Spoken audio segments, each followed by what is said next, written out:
Putain, on a quelqu'un qui met la cam en plus. Bonsoir, bonjour tout le monde, vous allez Ah, bien? ça fait plaisir. Ça va bien, Alhamdoulilah, Iman. Zouk. Alors, excusez-moi de Faites-moi redescendre, les gars. je suis Allez, à fatigué. bientôt. Salut À bientôt. Fabouane. Je suis malade, hein, mais ouais, je suis monté. Bon rétablissement alors. Je suis très malade. Merci. Je sais pas pourquoi je voulais monter de base. Je voulais monter pourquoi pour parler de l'homosexualité par rapport à Sergent. Il faisait, tu sais, le lien entre l'homosexualité et la prévalence du sida. Et je voulais en parler. C'était en fait il me semble, hein, c'est la surface de contact qui augmente la capacité à. C'est ça. Mais bon, vu qu'on est passé à autre chose, vaut mieux passer à autre chose. Mais dommage, j'étais monté pour ça. Je sais pas sur quoi est-ce que tu veux parler. Tu es Mais- musulman sunnite? Ouais, je suis un peu, ouais, je suis musulman sunnite. Oui. T'es sérieux? Ouais, je suis. Et c'est- tu connais nos lives? Oui, je connais vos lives. Oui. En fait, c'est assez compliqué, moi. Je suis quelqu'un qui s'est posé beaucoup de questions, mais par paresse intellectuelle, je préfère revenir. Enfin, voilà, j'ai divagué un peu à l'intérieur des courants islamiques. J'ai même titillé un peu l'apostasie, mais je préfère quand même rester dans l'islam. Attends. Ça veut dire que t'es musulman sunnite culturel tradi. Plus que ça, parce qu'en fait, j'ai au cours de ma... Ouais, mais je sais que je suis relou. Hein. Je suis désolé, peut-être que les gens ne veulent pas que je parle de moi, mais si tu veux, moi, j'ai quitté l'islam à un certain moment, mais par conformisme social, je suis rentré. Et voilà, quoi. Mais attends, mais t'es juste en train de dire que t'es un apostat qui se mais drape je d'un suis- voile, Il non, se là. cache quoi. Non, je suis très convaincu. Hein. Non, T'es convaincu, Qu'est-ce qui t'a convaincu alors? t'es convaincu par la parole d'Allah. Oui, tout à fait. Enfin, T'es- bah oui, tout à fait. En fait, le Casus, il faut pas lire le texte de façon réelle comme ça. Donc faut pas faire comme les oulémas ils font. Ah bah moi effectivement il y a certains ulama quand ils parlent par exemple de l'embryologie ou de la comment dire des mariages des petites filles, moi je les prends de côté. J'explique tout simplement qu'en réalité l'embryologie, déjà je considère que le Coran n'est pas un texte religieux, enfin c'est pas un texte scientifique en soi. C'est qu'un texte religieux et que effectivement selon moi il fait la promotion de la science, mais c'est pas un livre sur lequel on va prendre des miracles scientifiques, etc. Donc, pour moi, ça, il faut le mettre de côté. Deuxièmement, quand il parle par exemple de l'embryologie, pour moi, c'est le symbole. C'est pas une description claire, c'est pas une description. Oui, je comprends. C'est le symbole en fait. Et quand il dit les hommes ont autorité sur les femmes en raison des faveurs qu'Allah accorde à ceux-là sur celles-ci, toi tu l'interprètes comment? Alors c'est tout simplement alors je l'interprète comme toi tu l'interprètes malheureusement, mais Pourquoi malheureusement? Bah parce que si tu veux, moi j'ai grandi en Occident, même si j'ai quelquefois parti à l'étranger, etc. Voilà, moi je reviens d'Arabie Saoudite d'ailleurs. Bah tout simplement que Casus,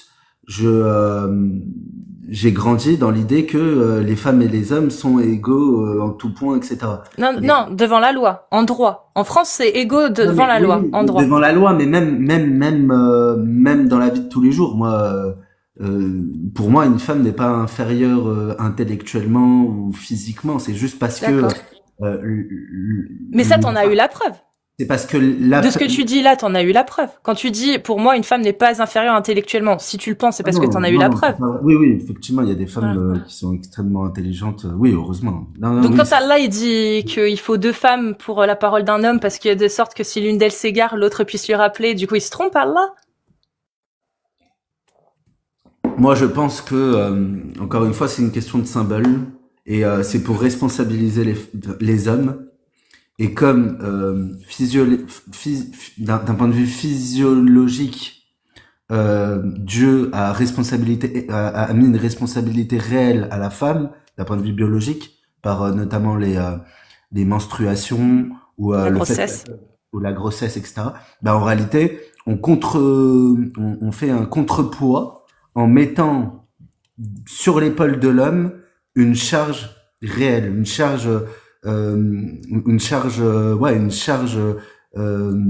responsabilité. Oui, mais une responsabilité réelle. Mais par contre, mais ça, ce serait vrai. Je me permets, hein, parce que ça, ce serait vrai dans le cas où la femme ne serait pas biaisée. Si Allah avait dit l'homme doit a une responsabilité envers la femme, doit la protéger, doit l'entretenir, ou je sais pas, peu importe, tout ce que tu mets dedans, là, sans enlever de droit à la femme, là, je te donnerai le point. Mais là, le problème, c'est que Allah a décidé de responsabiliser l'homme en lui donnant une autre responsabilité, en diminuant les droits de la femme, à savoir que l'homme a l'autorité, donc elle doit lui être obéissante. Ça, c'est la suite du verset. Alors voilà, tout à fait. Mais moi, je veux juste dire quelque chose. Hein. Moi, je suis pas un prophète. Je donne juste mon avis parce que c'est. Alors, je sais, hein, on n'a pas le droit de faire l'ijtihad, j'ai pas le droit de faire ça, mais je le fais parce que, encore une fois, je pense qu'on est dans une époque où on doit un minimum réfléchir et concilier notre religion avec l'époque. Voilà, tout simplement. Mais, oui, mais du coup, ça s'arrête où alors, ce que tu estimes? Est-ce que ça s'arrête pas justement à plutôt ce dont tu es déjà convaincu, à savoir que, comme tu l'as très bien dit de manière honnête, tu as grandi avec l'idée que la femme et l'homme étaient égaux, et que au final, tu voyais au travers de tous les jours, de la vie de tous les jours, que c'était plutôt vrai. Donc au final. Après, ça dépend, Casus. Si par exemple tu vas dans un laboratoire scientifique et que tu vois des femmes, effectivement, tu vas avoir des femmes très bien que ça. Mais si tu vois les femmes après c'est une question de milieu. Tu vois des espèces de, pareil pour les hommes. Pareil pour les hommes. Ouais, mais la même chose pour les hommes, ok, mais. Mais ce qui est fiable, c'est les études. Les méta-analyses sur un nombre important, un échantillon important, et pas l'observation et les témoignages. Et est-ce que tu penses pas que l'éducation fait beaucoup? Par exemple, si moi, à l'époque de mes grands-parents, effectivement, je voyais beaucoup les femmes avoir les mêmes boulots et les hommes avoir les mêmes boulots, c'était parce qu'il y avait un déconditionnement social.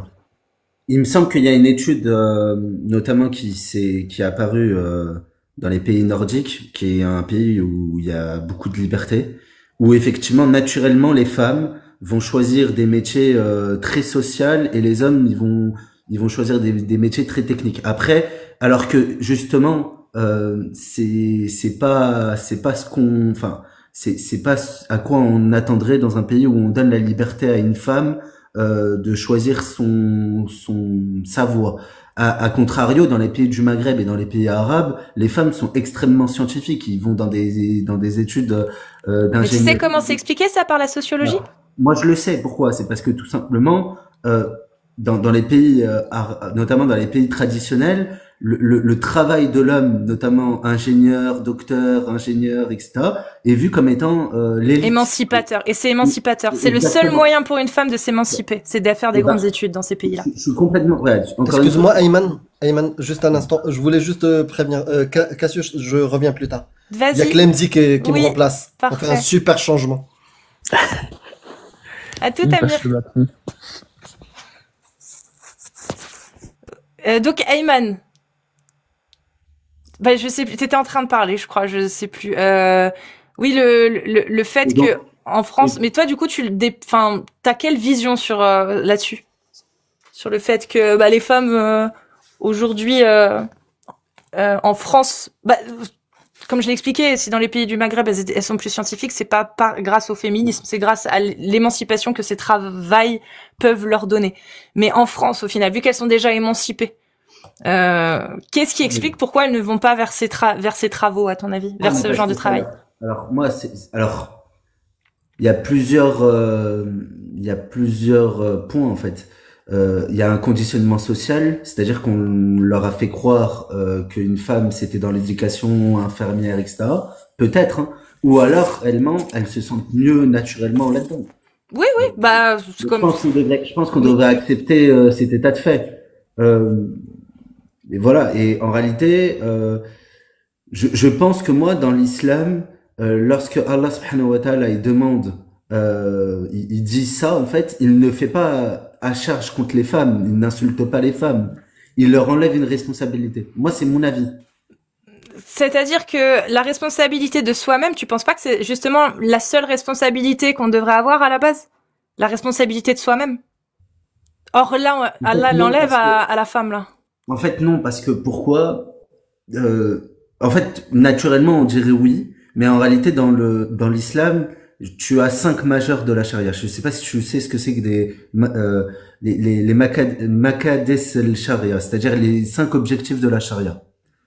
Et dans les 5 objectifs de la charia, bah, tu as la religion qui rentre dans ces objectifs-là, la préservation de la religion, et tu as des notions comme l'honneur ou la filiation ou plus globalement la société. Et donc du coup, c'est un truc commun. Tu ne peux pas individualiser ça à des personnes. Bah oui, mais là, c'est la moitié de la société, là, dont on parle. Et peut-être même plus dans certaines sociétés, si tu peux, tu vois. Là, c'est-à-dire qu'à la moitié de la population, Allah a enlevé la responsabilité de soi-même. C'est-à-dire qu'il y a la moitié de la population qui, au final, n'a plus le droit de faire ses propres choix. Si on ne lui permet pas. C'est-à-dire que si elle a de la chance, elle tombe avec un bon mari, une bonne famille, un bon père, elle pourra faire les choix qu'elle veut. Mais si elle tombe avec quelqu'un qui lui refuse, bah Allah ne sera pas contre. Le maca, c'est oui, mais en fait, il faut que tu me prouves que elle n'a pas le droit. Hein. C'est-à-dire que normalement, encore une fois, moi, j'ai des. Bah, c'est la suite du verset. C'est que les femmes vertueuses sont obéissantes à leur épout, et celles qui vous désobéissent, exhortez-les, éloignez-vous d'elles de leur lit. Je vais même pas frapper les, ça c'est oui, mais sujet, là, tout de suite. Ça c'est un cas sur les problématiques liées à la religion. Mais dans la vie de tous les jours, je pense que il faut suivre l'exemple du prophète et même est-ce qu'elle travaillait ces femmes en dehors de Khadija? Non, elle travaillait pas. Mais attends. Mais c'est pas pour autant qu'elles n'étaient pas responsables de leur foyer. Par Bien exemple, sûr. Mais si un homme veut interdire à sa femme de travailler parce que lui il veut que justement sa femme vive comme les épouses du prophète et qu'elle respecte ça et qu'elle reste au foyer pour entretenir son foyer, bah il a le droit de le faire. Je peux t'assurer, Cassius, si j'avais la possibilité, si j'étais blindé et que j'avais la possibilité d'aller voir une femme et lui dire bah écoute, si tu le souhaites, tu peux rester à la maison. Je peux t'assurer qu'une grosse partie des femmes seraient extrêmement contentes et me diraient oui, moi j'ai pas envie d'aller travailler, je veux rester à la maison, je veux profiter de la vie et je veux faire d'autres choses. Ne pas travailler, c'est-à-dire ramener un salaire, c'est pas pour autant qu'elle ne va pas sortir faire des trucs pour des associations, etc. Les femmes du prophète, elles n'étaient pas que à la maison à attendre leur mari, elles étaient aussi dans des tâches féminin où elle devait effectivement s'occuper de la société, etc. Pourquoi pas, ouais. Pourquoi pas imaginer. Oui, mais si elle veut pas. Parce que c'est ça la question. Si elle veut pas, elle veut aller travailler. Non, mais ça encore une fois, c'est difficile. Je comprends. Pour moi, il y a la liberté de. Alors, c'est pas dans l'islam la liberté individuelle de conscience, etc. Mais pour moi, c'est un truc qu'on doit garder. Et effectivement, si elle veut pas, ben elle veut pas. Mais je pense qu'on devrait favoriser les femmes. Ben, si elle veut pas, il se passe quoi pour elle? Ah, islamiquement parlant, elle a pas le choix. Oui, je suis d'accord avec toi. Islamiquement parlant, il n'y a pas le choix. C'est l'homme il fait, ou alors t'es désobéissante. En général, elles se font divorcer ou pire. Et ça, t'as pas l'impression que ce serait la volonté d'un Dieu qui serait bien ancré au 7e siècle et qui avait pas connaissance du futur? Parce que là, pour le coup, on est très loin, au niveau je parle sociétal, on est très loin du schéma que Allah il avait prédit comme étant le meilleur des choses, le meilleur des schémas à suivre. En fait, toi tu parles comme si y a pas possibilité d'évoluer au sein non, que la parole d'Allah évolue, non, c'est pas possible. Alors attends, non, la parole non, la parole elle évoluera pas. Par contre, notre compréhension, elle évolue. Et d'ailleurs, dans les écoles de jurisprudence, elle a évolué. Mais quel intérêt, en fait, Eyman, de faire évoluer une parole si c'est pour la calquer à ton raisonnement que tu as déjà, toi? À la base, la religion, c'est fait pour te guider. C'est-à-dire qu'elle est censée t'aider à avoir une morale. Toi, tu essayes d'appliquer ta morale pour que les textes corroborent avec ta morale. Donc, quel est l'intérêt? En fait, l'intérêt, c'est de préserver la société. Et avoir une base... pourquoi tu rigoles? Parce que le sens moral que tu as te pousse à réinterpréter, en fait. Donc au final, ton sens moral, tu tiens pas de l'islam. Bah, en fait, moi, qu'est-ce que pas des textes religieux, non, parce que moi je considère que l'islam n'est pas que des textes religieux. Il y a une fitra, il y a une sainte nature qu'on a nous. Quand je vois une situation, et que je veux blâmer ce que je considère moi comme étant le blâmable et recommander ce qui est le recommandable. C'est d'ailleurs écrit dans le Coran. C'est le croyant, il doit blâmer le blâmable et recommander le recommandable. Il n'est pas obligé, enfin, je veux dire, je ne suis pas, il y a des situations où c'est pas ni dans le Coran, ni dans le Sahih Bukhari, etc. Mais c'est à moi de faire preuve d'intelligence et dire ce que je vois c'est blâmable pour telle raison et essayer de l'arrêter. Au final, pas tout à fait. Et tu fais comme ce que font les chrétiens, les juifs et les croyants. Mais du ça, coup, quelle est la... Bah oui, mais ça a toujours été comme ça. Pourquoi suivre alors? Pourquoi suivre obligatoirement l'islam, sachant qu'au final, le résultat est le même pour toi, comme pour les chrétiens, comme pour les juifs, qui ont la même mentalité que toi, tu vois. Ils vont avoir la même mentalité que toi, sur certains points, tu vois, sur ces points-là. Et pourtant, eux, ils croient en d'autres textes. Donc, quel est l'intérêt pour toi de suivre l'islam? Qu'est-ce qui te fait dire que c'est plutôt l'islam, sachant que dans ton comportement, on peut le retrouver chez d'autres croyants qui auront la même mentalité. Et que cette mentalité-là, pour qu'elle colle au texte, bah toi, t'es obligé de réinterpréter par rapport à l'interprétation que les ulémas avaient avant. Donc au final, tu calques ton sens moral sur les écrits, pas l'inverse. Donc ces écrits ne te servent à rien concrètement, toi.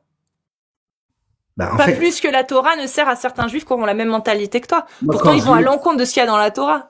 Moi, quand je lis le Coran, en fait, tu sais, ces questions-là, Cassius, elle est difficile parce que moi, je vais lire le Coran, je vais en extraire des choses, un enseignement qu'un autre musulman ne va pas extraire de la même manière. Tu vois, parce que du coup, il y a un problème avec ton raisonnement. Il y a un problème avec ton raisonnement parce que tu as le Coran, il essaye d'éviter la corruption de la conscience en te donnant via son proxy des règles morales, sociétales, etc. Si toi, ta morale ou ton sens de ce qui doit être fait, comme tu le dis, est d'essayer de réfléchir par toi-même pour les choses de la vie, elles ne doivent être entraînées que par les valeurs que te transmette le Coran. C'est ça qu'il appelle le Coran. C'est pas que tu réfléchisses de toi-même pour régler les situations, c'est que tu réfléchisses par les valeurs du Coran à régler les situations. Donc ton raisonnement ne tient pas dans le sens où le Coran n'appelle absolument pas à ce que tu fasses preuve de liberté quant à l'application de la morale. Elle ne doit être faite que via celle qu'il te propose par son proxy. Et d'ailleurs, si tu ne le fais pas, tu es donc coupable d'une corruption sur la terre. Et que réserve-t-on aux gens qui sont coupables d'une corruption sur la terre? Ils ne sont pas protégés contre, par exemple, le fait d'être pragmatisés. Non, mais encore une fois, propager la corruption sur terre, il faut comprendre ce que ça veut dire. Effectivement, lorsque des moshriks, c'est-à-dire des idolâtres, font de l'idolâtrie, les gens, les musulmans vont considérer que c'est une corruption sur terre. D'accord, mais tu as d'autres manières de corrompre la terre. Et effectivement, ça c'est simple, dire l'idolâtre. Quand je vois un hindou, bah effectivement, je suis pas en accord avec ce qu'il pense. D'accord. Moi, je considère qu'il commet une corruption sur terre parce que, et d'ailleurs, ce serait intéressant. Quand tu étudies l'hindouisme, tu vois qu'en fait, c'est une multitude d'avatars pour adorer une seule et même être, en fait. Bon, et en réalité, je pourrais moi, d'un point de vue hypocrite, dire qu'en réalité, c'est un monothéisme comme un autre. Bon, ce qui n'est pas le cas, ok. Mais je dois considérer que il commet la corruption sur terre. Une personne qui va faire de la fornication, c'est-à-dire jouir de son corps avec une femme qui va jouir de son corps, de base, je veux dire, c'est rien, mais en réalité, je sais que c'est une corruption sur terre. Pourquoi? Parce que va en découler d'autres choses derrière, etc. Et t'as une réflexion à avoir. De base, tu vois bien que... Donc tu vois bien que c'est le Coran qui t'a donné cette morale arbitraire. De plus, tu parles mais en fait, je peux faire le schéma inverse. Quand je vois, par exemple, l'état aujourd'hui de nos sociétés sur les rapports hommes-femmes, lorsqu'on comprend les rapports hommes-femmes sont catastrophiques dans nos sociétés. Et si on arrive je sais pas si vous êtes d'accord avec moi, Cassius, mais non, je suis pas d'accord avec toi. Enfin, j'ai cru que tu demandais à moi. Toi aussi, je sais pas si tu penses, mais en tout cas, moi, de ce que je perçois, les rapports hommes-femmes, dans tous les niveaux, en fait, ils sont catastrophiques. Ah non, moi, je trouve que c'est de mieux en mieux, justement. Ouais. Exactement. Et en plus, mais t'as dit une phrase qui est très juste. Selon moi. Ah, j'ai pas la vérité, absolument. Voilà. Donc, non, ni toi, ni le Coran d'ailleurs. Parce que justement, le Coran, lui, a un référentiel qui est très particulier et qui lui est propre. Donc en fait, le problème, c'est que quand tu dis, oui, je réfléchis par moi-même et il me semble que, à chaque fois que tu dis, il me semble que, tu rapportes des valeurs qui, elles, sont dans le Coran. Donc t'es assez cohérent avec ton bouquin, mais tout ce que tu dis n'est prouvé ni par la science, qu'elle soit sociale ou dure, et c'est de l'opinion. Le Coran est une opinion et tu parles d'opinion là. Alors, tu parles pas de la réalité ou de la vraisemblabilité. Attends, Clem, sur ce sujet-là, excuse-moi de te couper. Sur ce sujet-là, au niveau des rapports hommes-femmes, pardon, excuse-moi. Moi, je te dis, on a un problème avec les rapports hommes-femmes parce que je le vois en Occident. En fait, tu ne peux pas sourire tranquillement à une femme dans la rue, ce sera mal perçu. On a un problème de natalité. Non, mais attends, Cassius, réellement, ne rigole pas vraiment. Tu as des femmes qui sont ou des hommes qui sont sans pitié avec les femmes. On les voit sur les problématiques. Oui, ton body count, nanani. Ouais, mais Iman, voilà. Sam, là, tu fais du biais de confirmation. Moi, je le faisais aussi. Et je te le dis, je le faisais aussi. À l'époque où j'étais un peu plus red pill droitardée, je te jure que je le faisais aussi. Et effectivement, quand je voyais ces vidéos ou ces militantes féministes qui disaient ou Marion Séclin, je suis désolée, je ne supporte pas Marion Séclin à cause de cette vidéo qu'elle a fait sur Mademoiselle à l'époque où elle disait le harcèlement de rue. Alors une femme, elle va d'un point A à un point B, elle ne doit pas se faire interrompre. Je disais non, en fait, la seule chose contre laquelle il faut lutter, c'est l'harcèlement de rue. Pas le fait de dire bonjour mademoiselle, excusez-moi, vous avez pas l'heure, désolé, je suis en retard, je dois y aller, hop, et il te laisse tranquille normalement. C'est ça qu'il faut faire, mais pas dissuader les hommes ou les femmes d'aller voir les autres. Et en fait, moi aussi j'étais conditionnée à croire ça jusqu'à ce que j'aille voir d'autres vidéos de d'autres femmes qui se faisaient aussi piéger entre guillemets, où l'homme lui faisait un compliment et ensuite quelqu'un venait l'interviewer, lui disait comment vous avez pris ça, et la majorité des femmes disent ça fait plaisir, c'est super agréable, c'est juste que le mec était pas lourd en fait, que le mec il était pas insistant, il disait vous êtes très charmante, passez une bonne journée, et il partait. Et quand on leur demandait aux femmes, elles étaient super contentes, la majorité d'entre elles, tu vois. Donc c'est un biais de confirmation là-dessus. Mais oui, après, pour le harcèlement de rue, j'ai envie de te dire qu'à une époque, Allah, pour lutter contre le harcèlement de rue, il a voilé des femmes. Tu vois? C'est une autre façon de régler le problème. C'est une autre façon de régler le problème. Voilà. Ouais, mais en fait, c'est pas... C'est les raisons de la révélation du verset du hijab. Tu la connais. Oui, d'accord. Voilà. Mais t'es sur la bonne voie. On sent dans ton... Encore une fois, t'es la preuve que les gens ici ne critiquent pas les musulmans. On voit bien que t'essayes de te débattre dans cette incohérence complète entre ta morale, comme tu l'as dit, occidentale, que t'as pu avoir, et les valeurs arbitraires de ton livre saint qui essaye de t'expliquer la morale par proxy. On sent bien que c'est compliqué pour toi, et c'est plutôt... Je me permets juste faire une petite parenthèse. On embrasse quand même Marion Séclin et gros soutien à elle contre les vagues d'harcèlement qu'elle subit quand même. Voilà. Quand je dis que je la déteste, c'est pas vraiment que je la déteste, mais j'ai détesté sa vidéo par contre. Oui.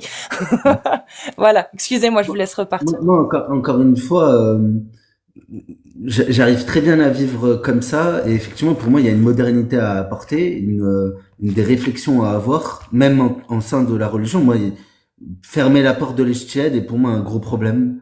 On doit expliquer aux gens, parce que pour moi la réflexion est importante, et voilà. Mais en tout cas je vois pas où est le problème. Tant que on s'accorde, l'islam c'est tout simplement s'accorder à des points bien précis, dogmatiques, et essayer d'y réfléchir autour. Bon, c'est tout, c'est juste ça pour moi. Et tu n'as pas l'impression d'être dans une certaine apostasie sunnite? Non, je me rattache justement avec, et d'ailleurs non, tu parlerais par exemple à Mohammed ibn Abdel Wahhab par exemple.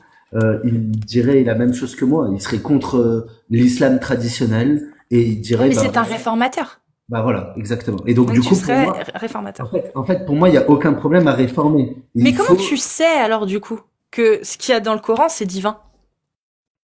Parce que c'est ça, si tu veux réformer, moi je veux bien, mais faudrait-il encore déjà que le Coran, tu vois, soit divin. Donc dis-moi. En toute honnêteté, je te dis la vérité, moi je le sais pas. Le Coran, il te le dit, la seule certitude qu'on a, on va mourir. Donc tu fais un pari, quoi. La seule certitude qu'on a, c'est qu'on va mourir. Tu fais un pari. Pari d'Ayman. Moi, c'est pas, non, c'est pas un pari. C'est, après, j'ai grandi dans ça aussi, hein, j'ai grandi dans ce truc-là, etc. Mais moi, si tu veux, je crois en Allah subhanahu wa ta'ala. Je crois, du coup, dogmatiquement à tout ce qui a été révélé. Mais en réalité, moi, j'arriverai pas à te prouver à toi que c'est divin. Et d'ailleurs, le Coran me le dit. La seule chose que tu peux dire à ces gens-là, c'est que tu vas mourir. Ça, c'est la seule certitude qu'on a. Le reste... Ça, c'est pas pertinent, ça. On sait tous qu'on va mourir, on n'a pas besoin d'Allah pour nous le dire. C'est juste que Allah nous promet, et comme d'autres dieux, hein, ils nous promettent tous quelque chose après la mort. Quelque chose qu'on n'a jamais pu vérifier. Mais peu importe, en fait, au final, c'est qu'est-ce qui a fait que ce livre-là, tu as pu relever la divinité en comparaison à d'autres religions. Moi, c'est pas ce livre-là, c'est l'islam, c'est la notion de l'unicité qui m'a énormément plu, qu'on retrouve pas dans les autres religions. Dans aucune religion, tu as la notion de l'unicité absolue. Quand je parlais par exemple de l'hindouisme, il y a Raël si tu veux maintenant. Lui aussi parle d'unicité absolue. Ouais, mais encore une fois. Et c'est le dernier des prophètes. Il reconnaît Mohammed, il reconnaît tous les autres prophètes. Ouais, mais Raël. C'est ses frères. Le livre, oui. Alors le problème, c'est que dans le livre qui dit la vérité, il me semble, parce que je crois que c'est ça son bouquin. Oui. C'est ça. Il explique des choses. En fait, au début de sa révélation, il est concentré sur le monde asiatique, etc. Non, mais il troll l'islam, je te le dis. Hein, Ah, d'accord. Et en fait, sur après, je ne sais pas, mais juste sur après, il revient sur les religions abrahamiques, etc. Bon, tu vois qu'en réalité, c'est pas du tout viable. Excuse-moi, je vais me faire... ça dépend. Si t'étais né dans une famille raélienne, peut-être que tu serais raélien et pas musulman. Bon, et puis il y a des trucs, moi, qui me dérangent, mais je sais ce que tu vas me dire. C'est les fameux anges roses, etc. Moi, ça, des trucs, c'est vraiment un comportement... Maria el-Qibtiyya. Safia. Oui, bon, d'accord. Okay. Non, mais d'accord. Jawariya. Rihana. Rihana. J'en ai cité 4 ans. Ça fait 4 anges du prophète, quand même, hein. Non, mais plus 11 femmes. Machallah. Ouais, mais ce que je veux dire, c'est que, Faudrait qu'il se marie avec elle, ce serait mieux. Non, mais même ça, mais bon, en tout cas, encore une fois, je ne me sens pas... non, mais quelle est la différence? Justement, la différence, c'est l'unicité. L'unicité de Dieu. Non, quelle est la différence entre ce que tu reproches à Raël et le comportement du prophète au niveau des femmes? Parce que si on lit le verset que Allah fait descendre, c'est 33-50, si je ne m'abuse. Je l'aime bien celui-là, tu me permets que je le lise? Il y a une différence. Ô prophète, nous t'avons rendu licite tes épouses à qui tu as donné leur mare. Donc il liste, et il met à l'exclusion des autres croyants. C'est là un privilège pour toi, à l'exclusion des autres croyants. Okay. Donc, regarde, la différence, c'est que mon prophète, Mohammed, sallallahu alayhi wa sallam, malgré le fait qu'il ait eu ça, en fait, si tu regardes ses femmes, il a marié qui? Il a marié Souïda. Souïda, c'était une grosse, avec tout le respect que j'ai pour elle, hein. D'accord, c'est une femme. Une femme charpentée, dis une femme charpentée. C'est une femme, mais tu vois la description qu'on en fait. Saouda, oui, elle était courbée et très corpulente. Enfin, un peu corpulente. Toutes les femmes, d'accord, du prophète, d'accord, ont été des personnes à qui il a pris la main pour des raisons soit mondaines, soit pour expliquer quelque chose. Saouda, dans tout le clan, tout Médine, personne voulait la marier parce que justement, elle plaisait pas aux hommes, etc.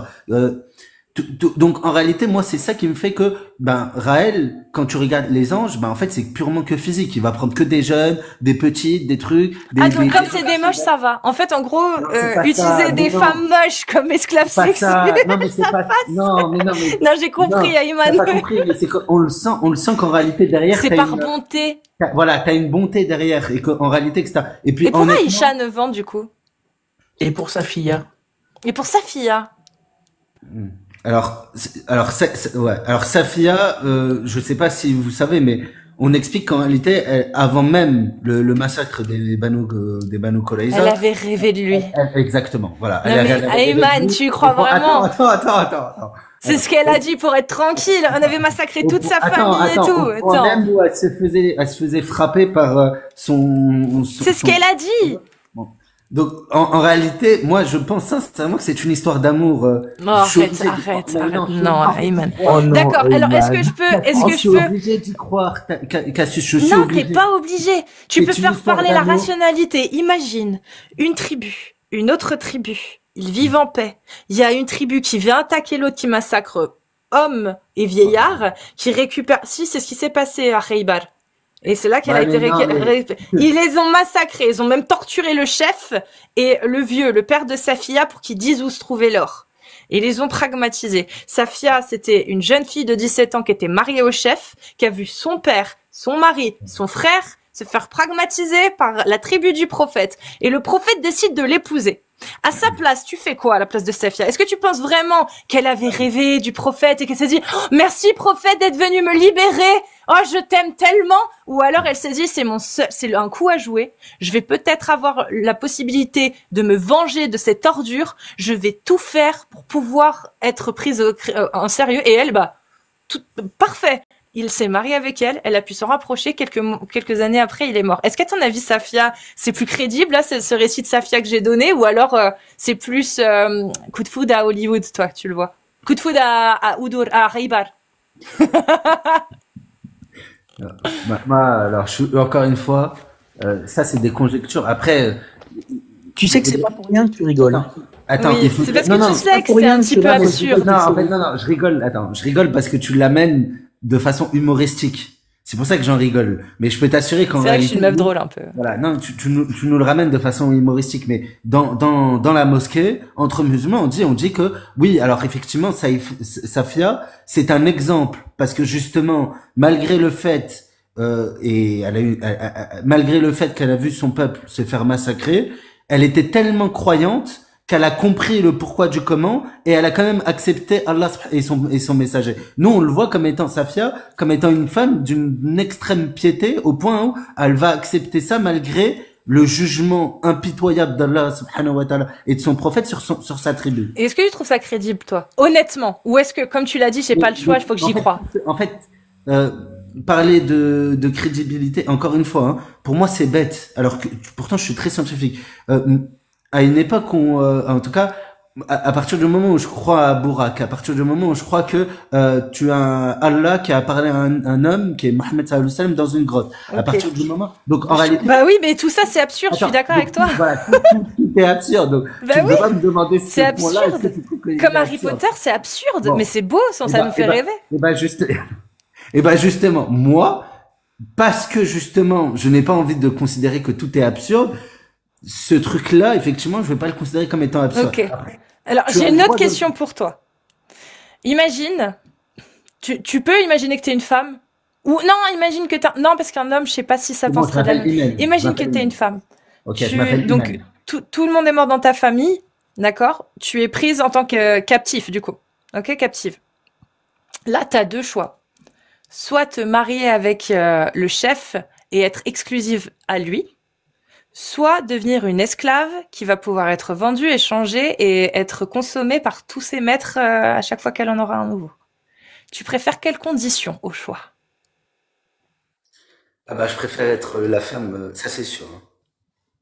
Okay. Voilà. Par contre, si je peux me permettre, c'est un... oui, je sais pas pourquoi est-ce que tu m'as posé cette question, mais ouais. Parce que c'était ce qui s'offrait à Safia. Il lui a dit, soit tu te maries avec moi, soit tu rejoins les tiens. Et les tiens, ils étaient captifs. D'accord, ok. On t'entend plus là, Ayman. J'ai dit ok, c'est vrai, t'as complètement raison. Après, encore une fois, il lui a donné la possibilité à elle. Bon, oui, pour une raison, moi, qui m'échappe, mais qui, en réalité, je vois pas le plus-value que j'en retire, en fait, de ça. Toi, tu vas parler de ce sujet-là. Moi, effectivement, savoir la plus-value de pourquoi est-ce que le massacre des Banu Qurayza va m'être beaucoup plus pertinent. Mais la question de la femme et de Safia, pour moi, il n'y a pas de plus-value aujourd'hui, parce que c'est exclusif à Mohammed sallallahu alayhi wa sallam, cette histoire. Tu vois pas ce que je veux dire? Ouais, mais t'as le droit de faire des captifs en tant que musulman, et quand t'es en guerre, t'as le droit de faire des captifs et de distribuer les femmes. Et t'as le droit de marier ton esclave. Si elle est croyante, musulmane ou juive ou chrétienne. Moi, j'ai pas d'esclaves et je me vois pas en avoir. T'en as pas, mais Allah te donne l'autorisation à toi et à toute la Oumma. Mais encore une fois, de façon pragmatique, je suis dans une époque où j'en ai pas, donc et on peut pas en avoir, donc parce qu'encore une fois. Mais grâce à qui tu peux pas en avoir? Bah, grâce à l'époque, grâce aux gens, grâce aux gens, grâce à l'humanité. Ouais, mais encore une fois, qui me dit, regarde, la petite, le petit dribble, c'est un des dribbles que je vais te faire, un bon dribble. Qui te dit que c'est pas Dieu, à travers l'humanité, qui a aboli l'esclavage? Bah, peut-être que c'est vrai, mais qui te dit que de ce fait, ce Dieu-là qui a aboli l'esclavage à travers l'humanité a fait vraiment descendre le Coran, parce que dans le Coran, il y a rien qui encourage à la libération, enfin, pas à la libération, mais à l'abolition de l'esclavage. En fait, encore une fois, Et c'est dommage parce que du coup, un livre divin qui ramène un message pour toute l'humanité, il est censé guider l'humanité dans la direction que Allah ou que Dieu attend de lui. Or, s'il y a aucune mention dans le Coran, s'il y a aucune mention dans l'islam de l'abolition de l'esclavage, en tout cas du fait de se dire bah c'est interdit, bah comment tu fais en fait pour abolir l'esclavage avec un monde qui serait 100% musulman? Bah t'aurais pas pu. C'est parce qu'il y avait justement d'autres pays, d'autres gens qui n'avaient pas ce dogme-là que ça a pu être interdit. Pour moi, regarde, encore une fois, pour moi l'esclavage, ça c'est mon avis à moi. L'esclavage, effectivement, il a été utilisé pour deux choses. La propagation de l'islam, parce qu'effectivement, je sais pas si quand tu as des esclaves, bah en fait le maître qui est musulman est obligé de vêtir son esclave et obligé de subvenir à ses besoins, etc. Je dis pas que sa condition est bien, forcément, mais dans ce cas-là, lui, il voit l'islam dans la vie de tous les jours. Donc en réalité, il est censé en fait y adhérer par la vision qu'il en a de comment est-ce que son maître il se comporte avec le monde, etc., etc. Donc effectivement, pour moi, l'esclavage permet de propager l'islam. Et deuxièmement, quelque chose qui est important aussi, l'esclave, il a aussi en tout cas pour un musulman, ça permet aussi d'expier ses péchés. Et Allah subhanahu wa ta'ala, il ordonne aux croyants de libérer des esclaves pour expier des péchés. Et je te dis, quand tu es musulman sincère, tu sais que tu as énormément de péchés à te faire pardonner. Oui, mais comment tu fais pour finalement abolir l'esclavage en libérant des esclaves si derrière tu peux en faire de nouveau? Si encore Allah avait interdit de faire des captifs et qu'il avait fermé le robinet, bah au final oui, les musulmans ont libéré des esclaves, il serait impossible d'en faire de nouveau. Et si Allah avait dit les enfants de vos esclaves sont libres, alors que c'est pas ce qu'il a dit, hein, les enfants des esclaves sont des esclaves, et bah effectivement au bout d'un moment ce serait aboli et terminé.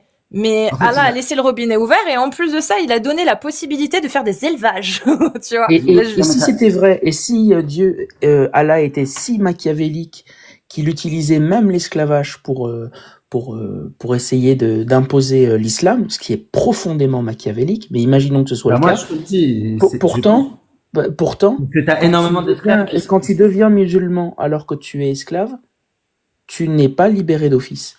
C'est vrai, donc, mais enfin, la séquiture logique de ton argument ne tient pas. Tout ce qu'elle tend à prouver, c'est que Allah est profondément machiavélique. La fin justifie le moyen. Oui, moi je pense que la fin. Même les moyens. Moi je pense sincèrement que la fin justifie le moyen. Oui. Ah. Non, mais t'as une meilleure morale que ça depuis tout à l'heure. Hein. Ouais. Alors, oui, bien sûr. Parce que pourquoi t'es contre l'esclavage du coup? Parce que Allah, lui, il est pour.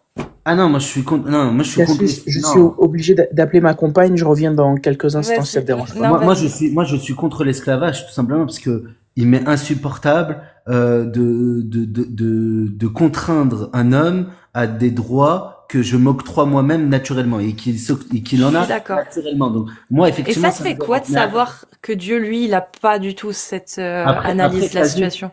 Après Cassius, je vais te dire quelque chose. Hein. En toute honnêteté, et je te le dis à visage découvert, j'ai cette vision-là parce que je suis né en France et j'ai grandi dans cette époque. Je serais Ayman du XIIIe siècle, peut-être que j'aurais... oui, au XIIIe siècle, Ayman. Attends, mais même maintenant, imaginons maintenant, je suis dans une époque et dans un état, par exemple, d'âge en main, ok, et que on me bourre la tête en me disant bah voilà, les moshriks c'est pas des humains, etc. D'une certaine manière. C'est pas ce qui est dit. Oui. Voilà, c'est des sous-hommes, patati patata. Peut-être avec toute l'intelligence que j'ai, bah peut-être que j'accepterai l'esclavage des gens, mais pour leur entre guillemets pour le bien, dans le sens où oui. tu vois pas ce que je veux dire. Mais oui, mais tu sais ça rejoint parfaitement une Parce qu'il dit que un homme qui n'a pas de croyance, bah, l'homme est bon de base. Donc pour lui faire des choses mal, il faut derrière lui faire croire que ces choses mal sont bien. Et pour ça, il y a qu'une religion qui peut te faire croire que c'est bien. Alors que là, toi, tu dis que t'es né en France, mais t'es convaincu par cette mentalité, le fait que l'esclavage ce soit pas bien. Parce que sinon, avec les connaissances que t'as sur l'islam, bah au final, tu te dirais quoi? Ouais, j'ai été perverti par l'Occident. Il faut absolument que je fasse un travail sur moi-même et que j'accepte ce que Allah a autorisé. Or, tu ne le fais pas. Donc, c'est qu'au fond de toi, t'es bien convaincu. En fait, t'es bien convaincu que l'esclavage c'est pas bien. C'est pas parce que t'as été endoctriné. Non, et surtout, heureusement, parce que tu as des gens, même si c'est des musulmans, ils sont tellement injustes et ils seraient des sombres connards avec leurs esclaves. Donc, moi, personnellement, je suis pas pour, franchement. Bah ouais, mais comment t'arrives, du coup, à gérer ta vision, ta morale sur ce sujet-là, en sachant que le Dieu auquel tu crois, qui t'a créé, lui, mais lui, il s'en fout, lui, hein. Lui, il l'était pour, hein. Alors, en fait, non, je pense pas que, non, tu peux pas dire ça. Il nous donne la permission. Moi, encore une fois, pour répondre à ta question, je pense que, naturellement, les humains, ils commenceraient à arrêter l'esclavage comme ils ont fait, à partir du moment où ils vont réfléchir à la condition de l'autre. Et oui, mais le problème, c'est que c'est pas les pays musulmans d'où c'est venu, l'abolition. D'accord, c'est vrai, parce que, les pays musulmans, sont extrêmement centrés sur eux. C'est-à-dire que pour eux, il y a les musulmans, il y a les autres. Oui, c'est là où moi, c'est le principe de l'islam. Oui, effectivement. Mais à partir du moment où tout le monde est musulman. Mais oui, mais c'est un reproche que tu fais, là. Non, c'est pas un reproche. C'est pas un reproche. Non, c'est un fait. C'est un fait factuel que je donne. C'est pas un reproche. Même si c'est un truc que je peux que voir. Moi, ça me dérange parce que, donc c'est une sorte de reproche, quand même, un petit peu. Bah, en fait, c'est un fait. C'est pas un reproche, c'est un fait. Oui, mais ça te dérange. Mais ce qui me dérange, moi, c'est que j'ai grandi en France où, justement, c'était multiculturel. Et effectivement, bah, moi, j'ai du mal, moi, à considérer que mon ami Paul, qui est athée, bah, en fait, je dois le considérer comme étant un sous-humain ou mieux l'aimer que Farid, alors que je me sens plus proche de Paul que Farid pour X et X raisons. Ça m'est arrivé aussi. Bah oui, mais c'est pour ça que je comprends pas ton incohérence là-dessus. Je trouve que t'es très incohérent. C'est que tu as la preuve que Allah, ou en tout cas que l'islam sunnite tel qu'il a été pendant toutes ces années, qu'il est encore aujourd'hui, se trompe là-dessus. Ou en tout cas que c'est pas normal, ça va pas dans ta morale à toi. Bah, oui, c'est vrai. Non, alors c'est vrai, mais encore moi je l'explique en disant que c'est le comportement, c'est-à-dire que pour moi un musulman, d'ailleurs c'est Mohamed Abdo, un Égyptien dans les années 20, quand il est venu en France, il a dit une phrase qui était magnifique. Il a dit j'ai vu l'islam sans des musulmans en France en fait. Et en fait j'arrive très bien à le comprendre ça, même si entre guillemets c'est faux. Je le sais. C'est comme Bajrafil lorsqu'il dit il y a plus d'islam en France que...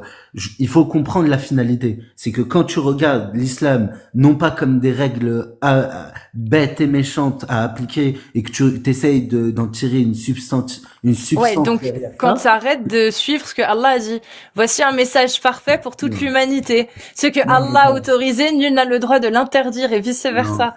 Bah, tu mets de côté ces principes-là, du coup. Non, je le mets pas de côté, j'essaye d'aller au plus... Bah comment tu fais alors? Si tu mets pas de côté le fait que Allah ait dit que cette parole était parfaite et valable pour toute l'humanité, comment tu fais pour mettre de côté la notion que bah si Allah a donné une loi, une réglementation, c'est qu'elle est parfaite, on peut pas faire mieux. Sinon, c'est plus Allah. Comment t'arrives à gérer du coup avec par exemple le verset de la fornication? Le fornicateur et la fornicatrice fouettez-les de 100 coups de fouet, c'est explicite. Genre c'est censé être la meilleure des solutions, elle vient d'Allah.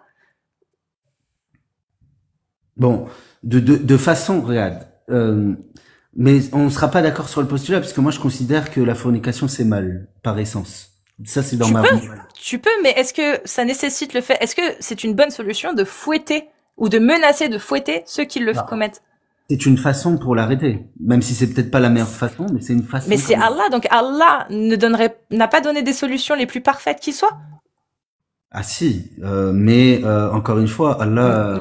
Il envoie des... Donc, est-ce que c'est parfait de fouetter, de menacer les gens d'être fouettés? Pour la fornication, est-ce que pour toi, c'est la solution parfaite? Pour toi? Non. La solution parfaite, c'est l'éducation. C'est éduquer les hommes et les femmes à ne pas forniquer, à comprendre pourquoi, à réapprendre ce que c'est que l'amour. Et s'ils forniquent? D'accord, attends. C'est quoi la meilleure solution pour ceux qui forniquent? Je sais pas. Genre, moi, mes Encore une parents, fois. ils sont ensemble depuis 40 ans. Ils se sont jamais mariés et ils m'ont eu. Ils forniquent encore aujourd'hui. Hmm. C'est quoi la meilleure Attends. solution? Celle d'Allah ou t'en as une autre? Bah non, mais est-ce qu'on peut considérer qu'ils sont mariés en fait? Bah non, ils sont pas du tout mariés. Et puis alors ma mère, dis-lui qu'elle est mariée, tu vas voir ce qu'elle va te Mais dire. attends, encore une fois. En fait là encore, parce que là tu veux qu'on parle de tes parents, mais tes parents, ils ont un comportement, ils ont pas un comportement de fornicateur. En réalité, qu'est-ce que c'est que la Bah, fornication? C'est le fait de, attends, c'est le fait de commettre l'acte en dehors du mariage. mais ils sont pas mariés. Attends, mais Ils l'ont commis pendant des années avant m'avoir. attends, non mais d'accord. En fait, toi, tu es bloqué sur le sujet. Alors oui, hein. Moi, je dis n'importe quoi. Ok, je dis n'importe. Ok, il y a aucun problème. C'est des fornicateurs religieusement parlant. Ok, on est d'accord. Tout le monde a écouté. Tes parents sont des fornicateurs. Ok. Maintenant, si on va au fond du terme, au fond, au fond, et on réfléchit, toi et moi, Cassius, on est intelligent. Est-ce que tes parents sont réellement des fornicateurs? Dans le sens, est-ce que ton père, il manque de respect à ta mère? Est-ce que ton père, il considère que l'acte Non. qu'il est en train de faire avec ta mère est dénué il ne D'amour? regarde que son, ouais, dénué d'amour et il ne regarde que son plaisir Non. éphémère, etc., etc. Bon, et ben dans Mais ce cas-là, ça, tu sais que tout ça, ce comportement-là, moi, je l'ai eu avec des plans cul, hein. Pourtant, c'est de la fornication, hein. Mais j'ai eu le respect, j'ai eu le plaisir partagé, j'ai eu tout ça, hein.